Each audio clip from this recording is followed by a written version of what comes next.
Now we have a wall of mud and water came down from the hills in Montecito, which is southern Santa Barbara County. Huge rocks. They said it was just rolling at about 40 to 50 miles an hour. The water and mud was rolling. It took out utility poles. Three large, expensive homes were completely washed off of their foundations and just crumbled up. They have rescued a girl and a woman from the debris field.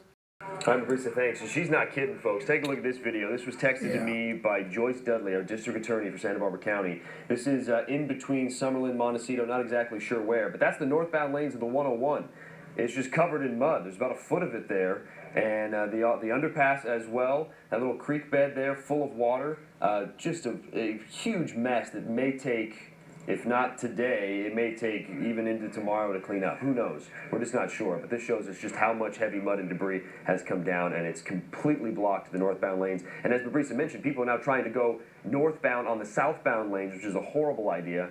You just don't want to put yourself in that situation. There are a lot of emergency crews trying to get in and around this area to try to go help people who may be stuck in mud that's in Montecito. And you know, that's not just the mud we're worried about coming down, boulders. You know, we saw John Palmentary, giant rocks coming down. I mean, we're talking about this mud flow is 50 miles an hour sometimes. So as you're seeing right now from John's live shot right here, and they're trying to get them out of the roads, but just absolutely huge. And, you know, you don't want to be in the way when those rocks come down. Yeah, this is Hot Springs Road in Montecito. It doesn't even look like what we would normally think of it as. It's completely blocked by these large rocks. Enormous trees have collapsed along the sides. Power lines are everywhere. This is what it looks like to the people with cameras on the scene in southern Santa Barbara County.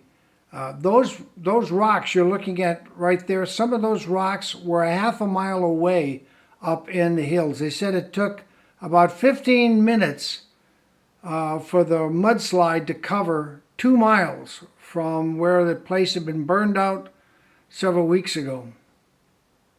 Darkness shrouded all this morning, but now as the sun is coming up or the skies are lightening up and the storm is breaking up, you can see how the homes that were here are completely gone from their foundation, missing, broken up, and destroyed in every way you can think, because we have power lines over here, trees down over here, cars twisted up, and some of the structural integrity of the homes can't even be identified except for a concrete pad, and that's it. Everything else is just sheets of wood or splinters of wood that are piled up on top. We see a roof surface over there. We see solar panels.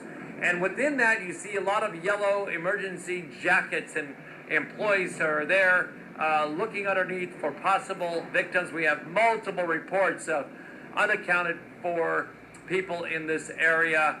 And the fire department says they have made some tremendous rescues with the urban search and rescue teams, the water rescue teams. We saw them bring out a teenage girl earlier, and it looked to be an extremely tragic situation. But we understand she was breathing and survived, and that's a blessing at the base of this tragedy. Also, a 2 or 3-year-old was found in the mud with no one around to that child. The baby was rescued by the search and rescue teams and brought to safety. In the far part of the screen, I see a dog that was white. Now it's coated with mud. It's one of the search dogs there, and it's looking for anyone who might be trapped or alive and underneath one of the structures or vehicles or debris, of which there's plenty of it. Could be injured or twisted up in there, and that dog is trained to find something. You can see utility poles in the middle of the street before wrecking crews were pulling it out. They're still pulling people out of the debris against that building that's been moved off its foundation. You can see the level where the mud hit the wall. This area doesn't look at all like it did 24 hours ago.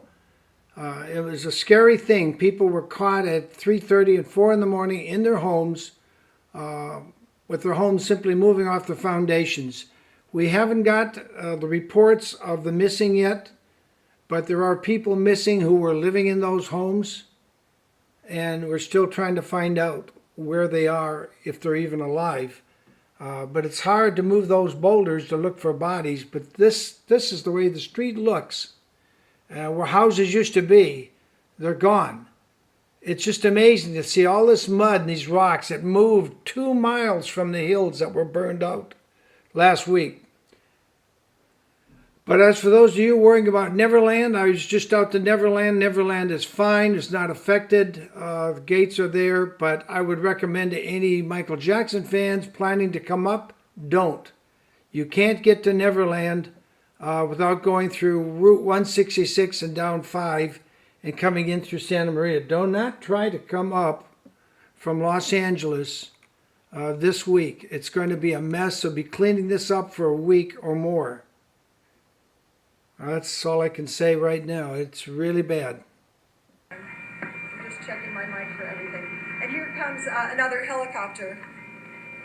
Oh, you can't hear me. Okay, I didn't hear you. I'm just going to start this over again. I'm on Olive Mill Road, and the sheriffs have just come to take the remains of someone who died in this disaster away. We're in Montecito, and there's a sheriff's helicopter flying overhead, and there is so much flooding and debris. I'm going to see if Ryder can just show you a little bit this way. Ryder, can you follow me over this way? So we're right by the Montecito Del Mar. We're on the, it's a private drive. If you look this way, this is the debris flow that is blocking the train traffic. And now people can't get by train. They can't get through the 101. And a lot of people are here trapped in their homes without power.